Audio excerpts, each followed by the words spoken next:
Seja muito bem-vindo a mais um Starscast. Hoje nós estamos em um lugar extremamente especial, que é no Hub FUCAP, aqui em Vitória. Nesta semana, tivemos um evento muito importante de investidores e startups aqui em Vitória, no Espírito Santo. E eu não podia deixar de convidar o Valcemiro Nossa para participar conosco deste podcast, para contar um pouco de mais uma história de sucesso do Espírito Santo. Tanto dele, que é um dos sócios da FUCAP, quanto da FUCAP também. Além disso, é importante ressaltar que nós estamos exatamente neste momento no Hub FUCAP, Valcemiro. Queria te agradecer muito, junto ao Aridelmo, toda a acolhida de vocês. É um espaço realmente fantástico aqui no estado, em que nós temos a oportunidade de fazermos esse podcast agora. E, Valcemiro, para começar, já ouvi falar que tu é de Guaraná. Eita. Conta um pouquinho essa história, de onde que tu veio? Tá certo, bom, é um prazer recebê-los aqui nessa casa, e falar um pouquinho de mim e da própria FUCAP. Então, Guaraná, todo mundo pensa que é só uma bebida, mas tem um lugar que se chama Guaraná também, fica lá no interior, no município de Aracruz, E assim, quando eu era criança, na verdade, Guaraná já era uma cidade para mim, porque eu morava ainda num local ainda mais interior, um lugar chamado Tombador. Tombador. Eu acho que esse nome vem porque lá cortava-se muita madeira e tinha um local onde carregava os caminhões que eles chamavam de Tombador. Então acho que só tinha isso, E de repente apareceu uma casinha que deve ter sido do meu pai, e aí o nome do lugar passou a ser esse. Mas enfim, eu com 10 anos... Qual que é o tamanho de Guaraná?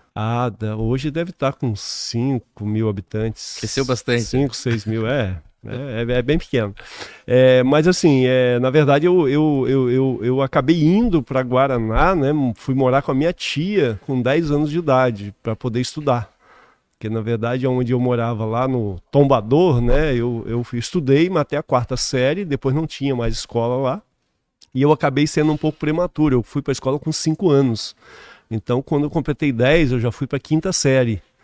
E aí eu tive que ir para Guaraná, morei com a minha tia. Desde os 10 anos eu acabei não morando mais com meus pais, Sempre morei fora e, claro, visitei eles, até hoje eu visito eles. E aí assim, fui para Guaraná para estudar, fiz lá até a 8ª série, depois fiz o ensino médio. No ensino médio, na verdade, eu fiz o curso técnico em contabilidade e ainda com 16 anos eu já estava entrando na faculdade, Fui fazer faculdade em Colatina, que já era uma outra cidade. E aí eu gostei de contabilidade e segui fazendo o curso de ciências contábeis, mas aos 13 anos mais ou menos, para poder me manter lá na cidadezinha de Guaraná, eu queria sempre um dinheirinho para na hora na escola lá comprar minha merendinha e tal, e geralmente meus pais eram realmente bastante simples e não tinham condições de me fornecer isso sempre. Então foi um momento que eu falei, poxa, eu preciso de alguma coisa, eu preciso fazer alguma coisa. Bom, a primeira coisa que eu fui fazer foi vender picolé. E daí eu tirava lá uns trocadinhos, para eu ficar lá na escola. Enfim, a partir daí eu trabalhei em loja de confecções, como vendedor, e depois ainda aos 15 anos eu entrei no escritório de contabilidade. E o escritório de contabilidade foi... Lá da cidadezinha de Guaraná. Guaraná. Era o único que tinha, era o meu desejo trabalhar naquele escritório. Até que um dia eu consegui entrar. E aí segui, depois dali fui trabalhar em Linhares, continuando fazendo faculdade em Colatina, quer dizer, tinha uma distância grande, mas era um sacrifício que acabei fazendo nesse período ali. Foi que ano mais ou menos isso daí? Eu comecei a faculdade em 1984, Terminei em 1987. Até a logística é um pouco mais difícil. Mas não, as estradas eu tinha que sair de Linhares e ir até João Neiva e ir para Colatina, e praticamente quase todos os dias eu fazia isso. Então chegava em casa, sei lá, meia-noite, 1h da manhã, 7 horas estava no trabalho, trabalhava o dia todo, à noite de novo. Então assim, teve uma pitada de sacrifício aí, mas assim, valeu a pena porque eu sempre foquei muito em buscar educação, buscar conhecimento. E aí depois disso eu acabei voltando para Guaraná para trabalhar lá em algumas empresas já como profissional. Comecei a dar aula na escola que eu estudava, já no ensino técnico também. De forma que em 1989 foi quando eu decidi vir para Vitória para alçar novos voos aqui. Então aqui em Vitória eu acabei depois entrando na Baneste Seguros, trabalhei por lá acho que 6 ou 7 anos. E, em paralelo a isso eu entrei na universidade para ser professor também, na Universidade Federal.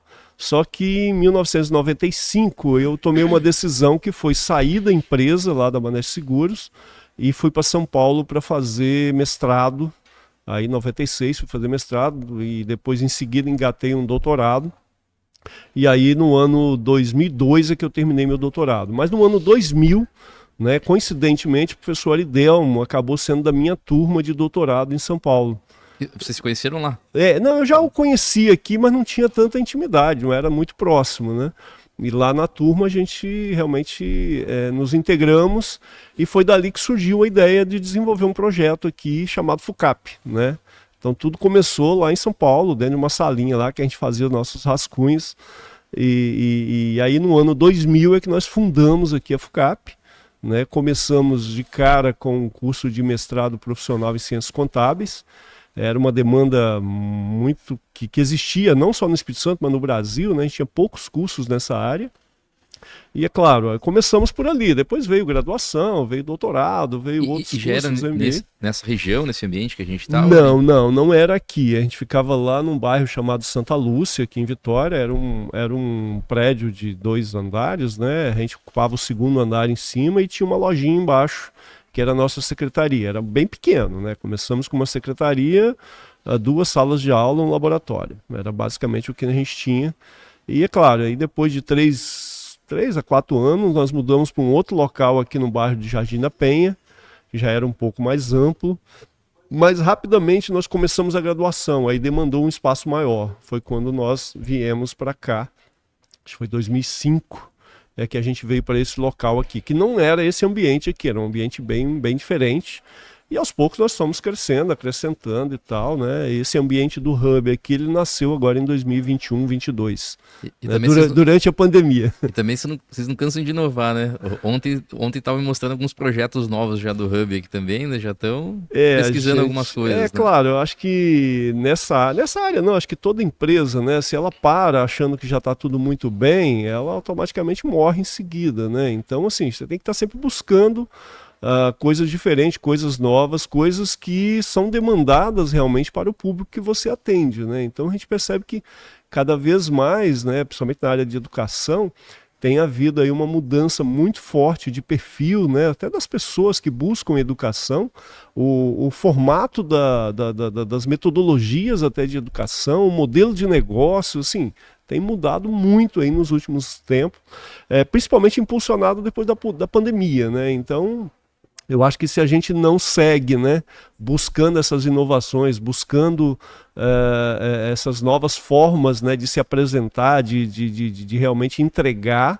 você acaba não gerando tanto valor, né? Tem até um modelo inovador, né, que vocês estão trabalhando, eu não sei se tu já pode falar sobre isso, mas uma questão no formato de pós-graduação diferente, né? Isso, então, a gente acabou de lançar agora, né, já está aí no ar, mas para começar agora no início de 2025, nós temos um curso novo, a gente está chamando de MBX, Master Business Experience, ou seja, é um curso, é um MBA, mas um pouco mais, vamos dizer assim, de mais entrega de valor. Ou seja, vamos pegar um MBA americano original, né? Ele está mais próximo disso aí, mas com muita experiência. Então a ideia é que cada disciplina você tenha executivos de mercado junto com o professor ou sendo o professor, trazendo aí suas experiências dentro do conteúdo que está sendo ministrado. Então, a ideia é fazer essa interação mesmo, academia-mercado cada vez mais forte. Então, é um curso que começa o ano que vem.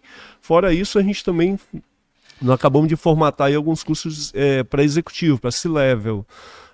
Então, assim, são cursos rápidos, de 20 horas, aconteceria aí em 2, 3 dias, no final de semana, mas com alto nível, também trazendo sempre 2, 3 executivos de mercado para estar em sala de aula junto com o professor e interagir, né, com as suas experiências, com seus cases. Então, assim, é um olhar muito mais de entrega para executivo, né? No sentido de conectar mesmo academia e mercado. Então, acho que esse aproveitando esse ponto que tu falou agora, naturalmente ao longo da história da FUCAP, a gente vai vendo muito essa questão desse trabalho com os executivos, com as empresas, e ao mesmo tempo em um período de muita ascensão do Estado.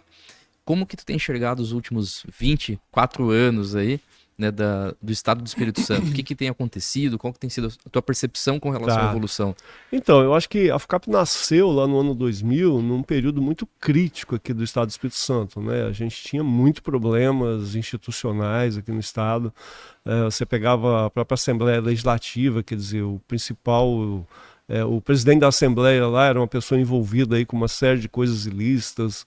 Aí você tinha o próprio executivo, tinha um nível de corrupção grande, o próprio judiciário, uma questão de venda de sentença. Então, assim, a gente começou aqui no estado num momento bastante crítico, né? Mas o estado foi se remodelando, né? A gente teve aqui uma iniciativa de empresários, onde montou aí o Espírito Santo em Ação, e a partir daí eles começaram a construir um plano estratégico para o Espírito Santo, que na época era um plano para 2025, né? E agora nós já estamos trabalhando o plano 2035, né? Então, assim, é claro, nem tudo do plano foi executado, mas tinha uma direção. E eu acho que isso que é importante. O Estado passou a ter uma direção. E com isso, automaticamente foram mudando o corpo, né, dessas instituições, né? Muda governador, muda deputados e tal, e isso teve, de certa forma, uma grande melhora aí ao longo do tempo. Então, quando você tem essa parte institucional mais consolidada, você cria mais segurança jurídica, né, para a operação das empresas. Então, isso veio acontecendo ao longo do tempo, de forma que o Estado, principalmente na questão fiscal aí já há bastante tempo, tem nota A lá no Tesouro e tal, isso tudo tem uma sinalização muito positiva e que acaba atraindo investimentos também, né? A gente ainda tem um problema muito sério aqui de infraestrutura, né? Principalmente logística, mas que, assim, tem bons sinais aí de que isso vai se resolver em algum momento, né? Temos vários portos sendo construídos agora, o nosso aeroporto finalmente saiu, né? Que era uma pendência que tinha aqui no estado do Espírito Santo. A própria BR, né, teve a concessão, teve uma repactuação agora, então provavelmente a ampliação ela vai acontecer. Então, assim, são vários fatores positivos que vêm canalizando aí para uma sinalização de melhoria realmente do Estado. Então, a gente percebe nos últimos anos aí a quantidade de empresas que tem se instalado aqui, a quantidade de negócios que tem se feito aqui, e tem acontecido sim um desenvolvimento regional aqui muito forte, atraído, eu diria, por essa segurança jurídica que cada vez tem sido melhor aqui, essa estabilidade, né, da própria parte fiscal do Estado, isso também atrai, e é claro, a gente percebe uma certa profissionalização maior das empresas, né? E eu diria assim, eu acho que a gente tem uma ponta de participação nisso também, porque a gente tem formado muitos executivos aqui, nós temos formado muitos profissionais que hoje estão, né, despontando nessas empresas todas aí, como CFO, CEO, enfim, nos seus principais pontos aí de decisão das empresas do Estado e também de governo, né? Nós temos muitos ex-alunos aqui que hoje fazem partes aí de decisões governamentais. Então eu acho que, é claro, é uma pequena contribuição, mas que isso tem impulsionado. E isso, de certa forma, nos anima muito a querer continuar, a querer realmente avançar nessa transformação social que a gente vem tentando fazer, né? E isso é muito interessante, né? A gente vê a dificuldade que o Espírito Santo teve, né, na virada ali, daquela época de 2000, e como evoluiu, né? E, assim, é claro, quando a gente olha para trás hoje, parece que foi muito rápido. É claro que tem um período nesse processo. Mas, comparativamente com outros estados do Brasil, realmente o estado aqui se organizou de maneira muito rápida e tem conseguido diversificar a matriz econômica, né? Que é algo que é muito difícil para os estados. Então, a gente vê o estado forte em commodities, que é a base, mas que é importante para a economia, porque numa oscilação de economia, até nesse exato momento a gente está vivendo uma oscilação econômica no país e global, e isso acaba gerando segurança econômica para o estado, mas ao mesmo tempo indo para a questão de serviços, né? É um estado que tem fortalecido isso daí. A gente vê alguns cases já no meio das startups, né? PicPay, Zite, Wine, né? Alguns cases bem interessantes. E, enfim, cada vez mais o estado avançando. E nesse sentido, Valcimiro, eu te perguntar assim, legal, veio muito bem até 2024, já quase virado, agora é 25. O que tu enxerga para os próximos anos? Então, eu acho que, bom, você relembrou aí, né? Nós tínhamos uma matriz aí muito calcada em commodities e tal, mas, pô, a gente tem o agronegócio no estado, tem crescido bastante, serviços, né? E é claro, tudo isso... Aliás, o café é maravilhoso, né? Que café gostoso. Que café bom, né? Assim, eu acho que essa discussão maior que a gente vem travando aí nos últimos anos, né, de inovação, de realmente de conectar, né, os negócios, eu acho que isso tem, de certa forma, avançado para a gente ter realmente um futuro aí melhor. É claro que assim, a gente estava até discutindo ontem aqui, eu acho que o ecossistema ele ainda não está funcionando de forma bem azeitada, né? Quando você fala aí de inovação, de hubs, né? Então surgiram várias iniciativas de um hub A, hub B, hub C, em locais diferentes, com foco diferente e tal. E eu acho que... veio muita coisa muito rápido também, né? Então, muito rápido. E a maioria desses pontos, né, que se iniciaram, nem todo mundo estava muito seguro do que queria, de qual era o caminho que tinha que perseguir. Sabia que tinha que fazer alguma coisa. Agora, o como, isso acho que ficou aí, eu acho que nós passamos aí 3, 4 anos de muito aprendizado, e eu acho que agora a gente começa sim a olhar para frente e realmente conseguir criar esse ecossistema, ou seja, conectar esse ecossistema para que as ajudas, as colaborações aconteçam entre todo mundo, porque é isso que gera negócio, é isso que gera iniciativa, é isso que gera, vamos dizer assim, novas maneiras de fazer algo, né, diferente e disruptivo. Então, assim, olhando para frente, eu acho que a gente tem um Espírito Santo ainda bastante promissor, né? Brasil tem tudo para dar uma guinada. É claro, nós temos muitos problemas no Brasil, problemas fiscais, né? A gente viu aí essa semana os vários anúncios aí dos pacotes fiscais aí que assim, não sei para onde nós vamos, né? Tem muita incerteza. A economia, né? Não ficou muito feliz, né? A economia não ficou feliz porque, enfim, tem muita incerteza na mesa, né? Então isso, de alguma forma, ela afeta, independente de qual estado você esteja, né? Mas é claro, se o estado aqui está bem estruturado, ele tem um planejamento, ele tem uma direção, isso por si só já cria avanços, né? Então estar nesse meio, estar conectado, estar com iniciativa, buscando ajudar nessa transformação e se aproveitar dessa transformação, eu acho que esse é o ponto de crescimento que a gente precisa. Então, aqui na FUCAP nós estamos também com várias ideias, várias iniciativas, né? Até mesmo com mudança de estrutura física, algumas reformas que a gente pretende fazer exatamente para sinalizar essa conexão, essa modernidade, vamos dizer assim, que é necessária, né, em qualquer negócio hoje na hora que ele se apresenta. O que eu acho muito bacana, quando a gente olha para o mundo empresarial, para o mundo das startups, tem alguns ciclos de crescimento.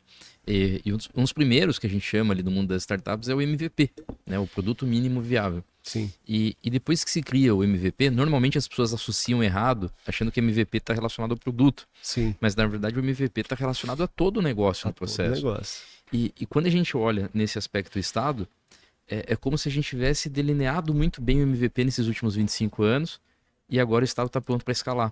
Sim. Tem segurança jurídica, tem segurança fiscal, tem uma boa estrutura educacional.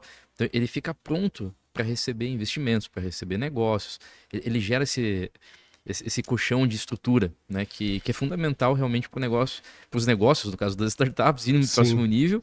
E aqui, quando a gente fala do Espírito Santo, né, a gente ir realmente para um nível de Estado startup, né? Realmente a gente conseguir ter esse destaque nacional do Estado. Sim, eu acho que é isso. Acho que a gente está um MVP aí praticamente quase validado, vamos dizer assim, para poder realmente escalar, né? A gente entrar em PMF agora. Exatamente. A gente vê que, assim, eu fico observando, né, fazendo um comparativo, né, do estado atual hoje e alguns anos atrás, né? Essa semana a gente teve aqui, por exemplo, um evento da Time Now, que aconteceu aqui na FUCAP, um evento de inovação. Eu assisti boa parte dele, né? E eu ficava observando muito assim a fala, né, de quem esteve ali. Tem pessoa da Samarco, da Celó, né, da própria Time Now, enfim, empresas aqui que...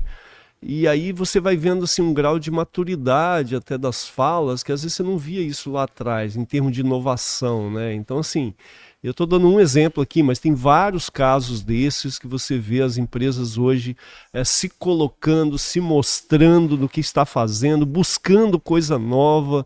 Eu acho que essa conexão ela cria um espírito positivo para todo o Estado e as pessoas se encorajam mais a desenvolver negócios, né? Eu vi casos aí de uma empresa que tem uma necessidade, a outra tem um problema, o problema de um vira solução para a outra, e aí você ganha aqui, você ganha lá, você reduz questões de rejeitos. Então, assim, eu vi essa discussão ontem ali e achei interessante, porque, pô, você olhava lá atrás, você não via muito isso. Outra questão ainda que eu acho que a gente começa a crescer é o meio empresarial, né? A iniciativa privada mesmo, as empresas estarem mais conectadas com a academia. Né? A academia ela tem como desenvolver muitas soluções, mas é claro, tem que estar num projeto conectado. Não adianta aqui a academia fazer uma série de iniciativas, um monte de tijolinhos isolados que não se conectam para construir o edifício. Poxa, mas se eu tiver uma planta aí de um edifício a ser construído e eu conectar com várias empresas e cada uma dessas me ajudar a montar um tijolinho, a gente tem um edifício pensado, desenvolvido, diferente. Então, assim, essa é uma discussão que eu tenho travado muito aí, dei palestra até lá em Foz do Iguaçu essa semana sobre isso, quer dizer, essa necessidade de conexão da academia com o mercado. É claro. Sair do paper, né? Tem que ser uma coisa que conecte, e é claro, a academia também tem que fazer o trabalho dela, né? Porque eu vejo que houve um afastamento aí ao longo do tempo, exatamente porque muitas academias, ela fala assim, não, o mercado está lá e eu estou aqui, eu não me misturo. Isso acabou, isso não existe, né? A academia que pensa assim, ela tem que ficar fora. Opa, mas tem muitas academias pensando, pô, eu quero o mercado. Aqui, por exemplo, nós criamos esse espaço aqui para ter as empresas aqui dentro. Eu quero estar conectado, eu não quero ser duas coisas, é uma coisa só, academia e mercado. Então, eu acredito muito nisso, que nós aqui poderemos ajudar muito as empresas, e em contrapartida as empresas podem nos dar muita munição do que fazer diferente, de como buscar soluções aí para o mercado. Então eu acho que esse casamento também ele é muito bom e ele gera crescimento, ele gera disrupção no próprio processo. Muito legal, muito legal. É a academia 2, 3, 4, 5.0. 5.0. Não, mas é isso. Eu acho que quando nós pensamos em desenvolver esse hub aqui, um dos pontos primordiais poxa, eu tenho que me conectar com esse mercado, eu tenho que fazer o mercado estar aqui dentro. O Hub já está agora com 3 anos? 3 anos, né? Nós tivemos várias startups, já passaram por aqui e foi uma experiência boa já,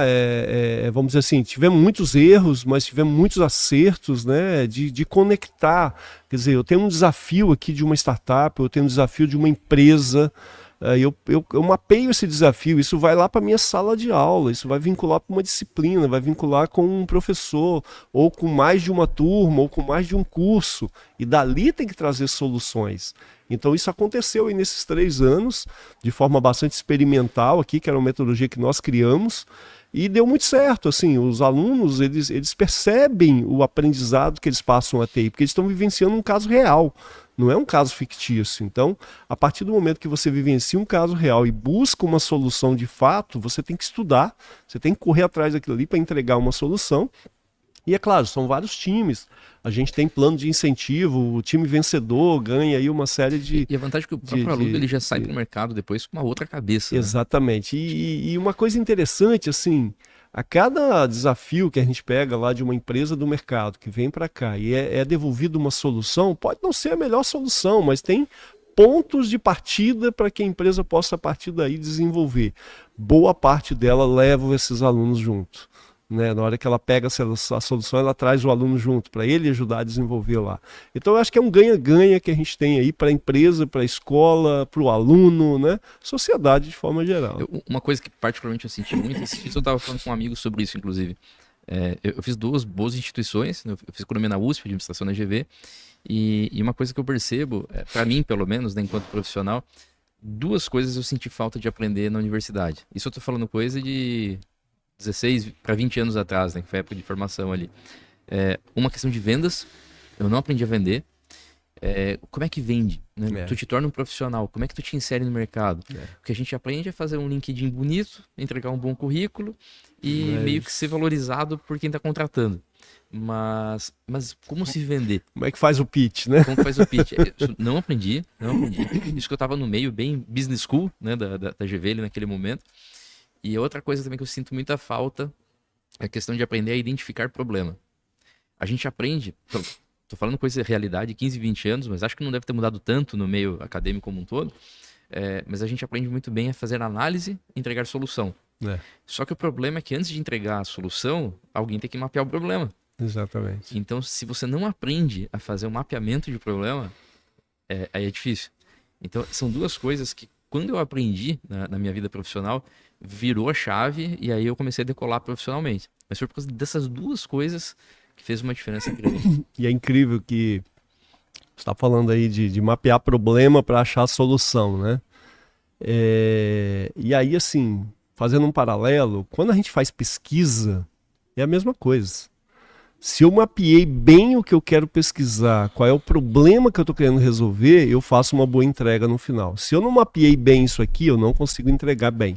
Ontem eu participei de uma banca de doutorado e lá tinha uma das partes do trabalho, o ponto fraco era esse. A pessoa não caracterizou bem o que ela estava querendo entregar no final. Ninguém entendeu a entrega. Então, assim, eu acho que tem tudo a ver com a vida real isso. Então, assim, se eu consigo mapear bem o problema, definir claramente o que eu estou buscando, isso facilita muito a solução. Então, é um aprendizado que tem que fazer parte de qualquer profissional. Saber definir bem, clarear bem qual é o problema. Ou seja, mapear isso aí, a partir daí as soluções elas vão não é tão intuitivo, mas a questão de mapear o problema e a venda tá intrínseco, é muito intrínseco essas duas coisas. Sim. Porque as pessoas tendem a enxergar o processo da venda, que é errado isso daí, como aquele vendedor, que a gente chama do pastinha. Vai empurrando, né? Aquele que bate porta a porta e vai empurrando o produto. Só que, na verdade, o processo da venda é você resolver o problema do outro. Sim. Porque, na prática, ninguém gosta de vendedor. As pessoas elas gostam de comprar, elas não gostam de ser vendidas, elas não gostam de ser empurrado. Então, como que tu vende para uma pessoa? Entendendo o problema que ela tem, resolvendo o problema dela por meio de uma solução. E a pessoa vai acabar querendo comprar. Sim. Então, mas aprender isso daí, nossa, Valcimiro foi, para mim foi muito difícil. Mas o ideal é quando você se apresenta tão bem que você não precisa vender, a pessoa quer comprar, né? E depois que aprende, aí é uma mágica. Aí fala assim, nossa, muda tudo, né? É isso aí. E essa é uma habilidade que tem que ser desenvolvida nas pessoas, entendeu? E a gente busca fazer muito isso aqui, né? A gente teve uma disciplina agora no semestre passado, acho que foi microeconomia, onde o professor instigou os alunos lá a desenvolver uma ideia, desenvolver um negócio e tal. E aí no final, acho que tiveram 11 grupos, foram 11 ideias diferentes. Pô, 4 ideias são muito boas. Uma, inclusive, aí acabou a disciplina, nós estamos incubando eles aqui, essas ideias. Ainda bastante incipiente. Pô, mas tem uma das ideias aí que eu acho que vai vingar, vai virar uma startup. Então, assim, uma atividade de sala e você vai gerando isso. Mas qual é o maior aprendizado que a gente tenta fazer aí? Quer dizer, eles são treinados a como fazer o pitch, a como vender ideia, como construir lá o plano de negócios. O resultado já foi muito bom, né? Exatamente. Isso são alunos de segundo anos.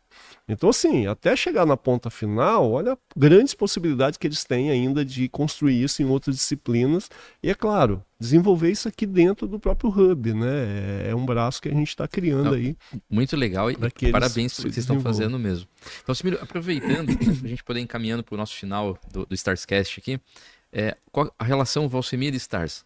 Como é que tu conheceu a Stars e por que tu entrou no grupo da Stars? Então, eu me lembro muito bem, uma noite, né, eu recebi, acho que você e tinha mais alguém, o André, talvez. André. Acho que era o André.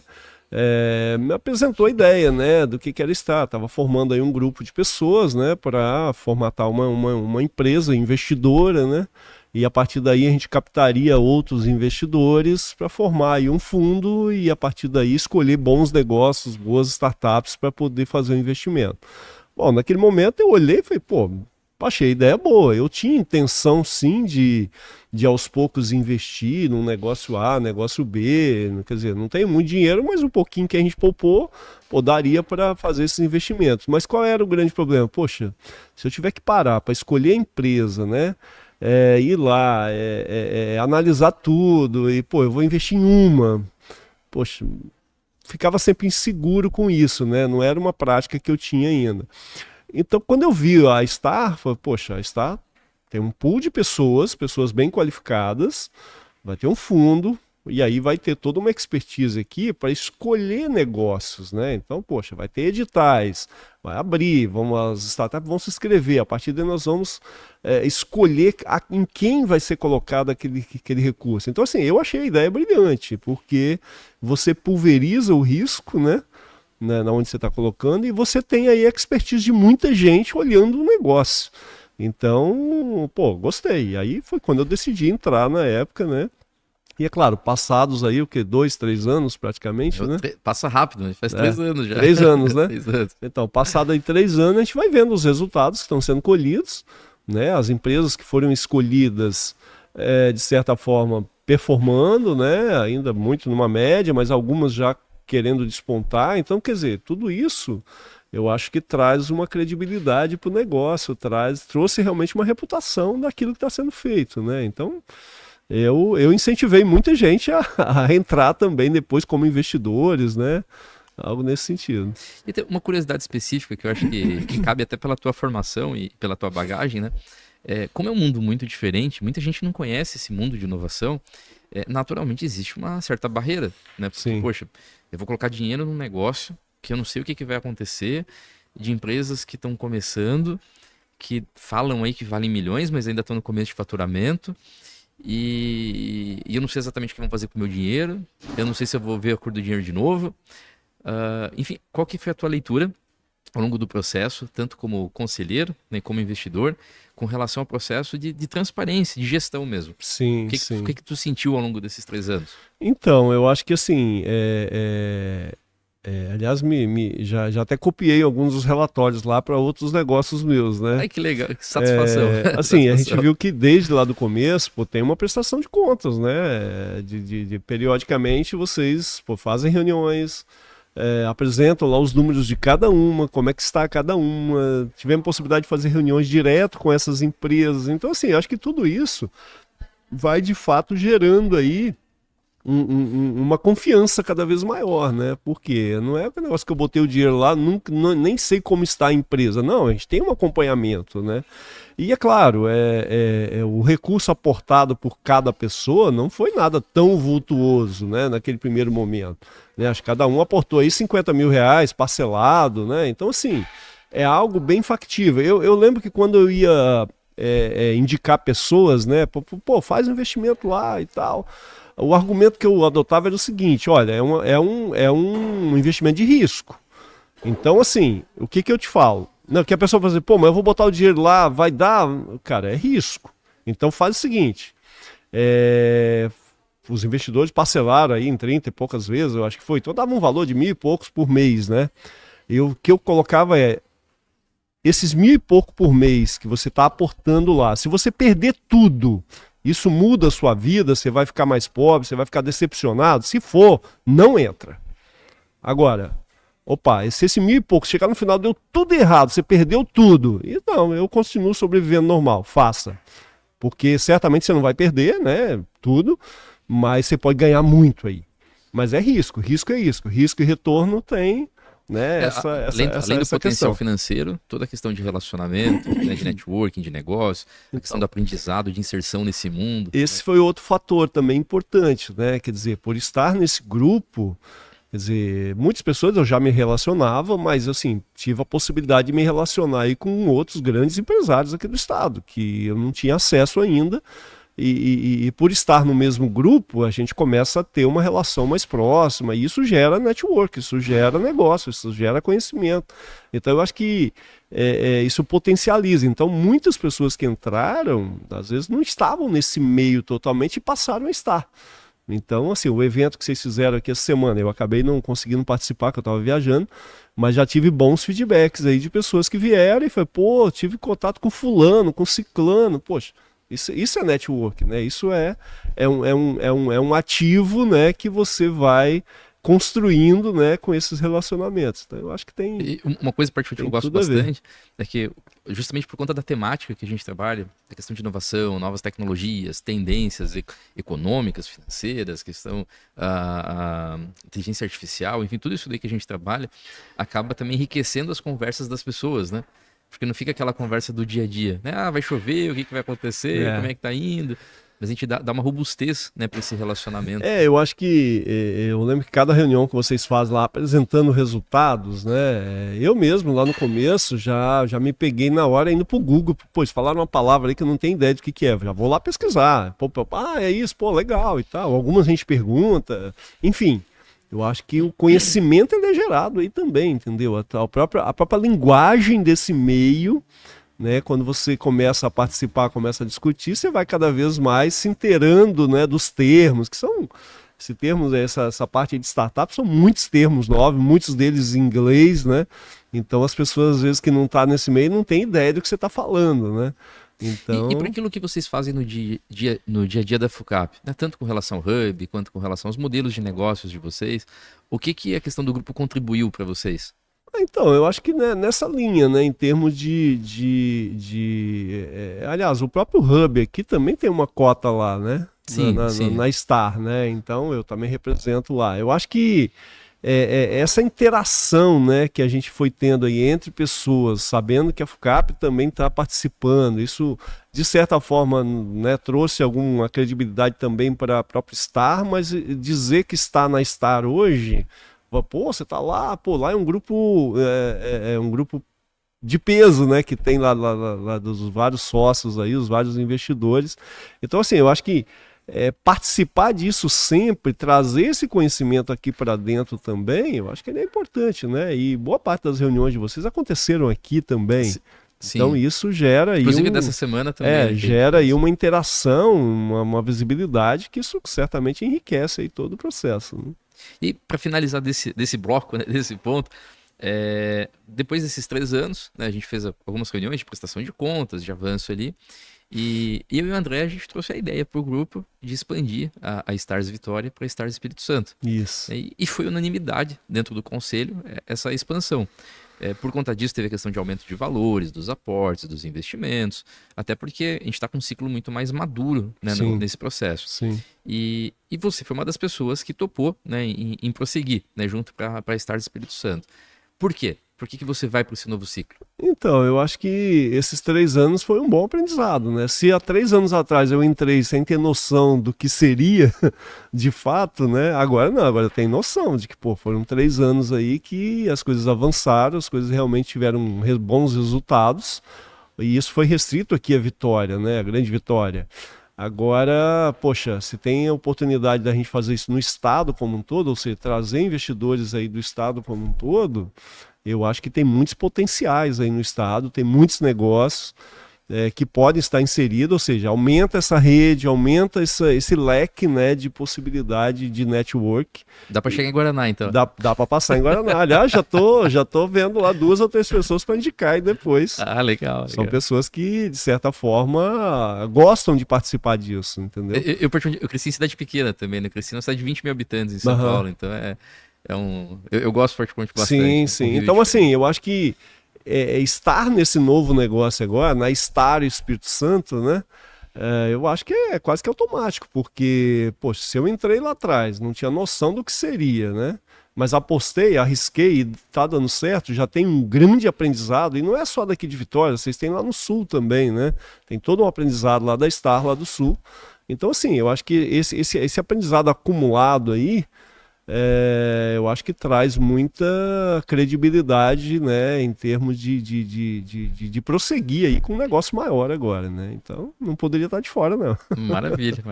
Eu particularmente, estou extremamente animado, né, porque, enfim, toda a recepção, a gente tem conversado com todos os investidores, naturalmente, o primeiro processo a gente passou pelo conselho, Sim. E vocês aprovaram, né, por isso que deu esse voto de confiança para a gente avançar um pouquinho mais. E depois conversando com os outros investidores, está tendo um apoio assim massivo, né? Então a gente tá bem animado. Alcimiro, caminhando para o final, deixar o pessoal descansar aí para o próximo podcast. Tem alguma mensagem que você gostaria de deixar para a pessoa que está assistindo a gente? Então, eu acho que de certa forma, né, eu, falando por mim, né, eu sempre fui uma pessoa que acreditei muito em arriscar, claro, arriscar com responsabilidade e com conhecimento. Então eu acho que, poxa, você quer estar nesse meio, né, você quer realmente avançar, um dos pilares, cara, estude, não deixe de estudar. Essa é uma base muito forte. Segundo, estejam perto de pessoas que sabem mais que você, né? Se relacione com essas pessoas. Eu acho que isso traz muito aprendizado para você.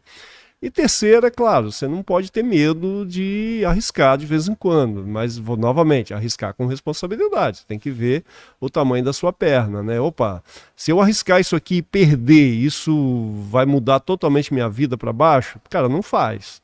Ah, não. Se eu arriscar e a coisa realmente... Vou ter um balançozinho, mas vou seguir? Cara, arrisca, porque é nessa linha que a gente faz. Só para dar um exemplo, eu quando fui fazer meu mestrado e doutorado em São Paulo, eu já estava mais ou menos bem estabelecido, eu já trabalhava há algum tempo, eu tinha uma casa, tinha um apartamento, tinha um carro, tinha uma esposa e 2 filhos. Então eu fui para São Paulo, para eu ficar em São Paulo 5 anos, eu gastei toda a minha poupança, vendi minha casa, vendi meu apartamento e vendi meu carro. Então eu só fiquei com a esposa e os filhos, claro, que aí não posso vender, né? Isso aí é ativo não vendável. Mas assim, arrisquei tudo. Mas é claro, dentro de uma certa responsabilidade, porque eu sabia que eu teria conhecimento, que eu adquiriria conhecimento aí, que aqui fora eu ia dar um jeito de voltar com tudo aquilo. E a coisa aconteceu. Então assim, sempre com responsabilidade, olhe para frente, siga, arrisque, que é claro, você tem que ter um objetivo claro de onde você quer chegar. Alcemiro, muito obrigado pelo compartilhamento, pela história e por essa grande dica, que com certeza é muito importante para você que está assistindo a gente. Nos vemos no próximo podcast. Deus te abençoe e um baita dia. Vamos lá!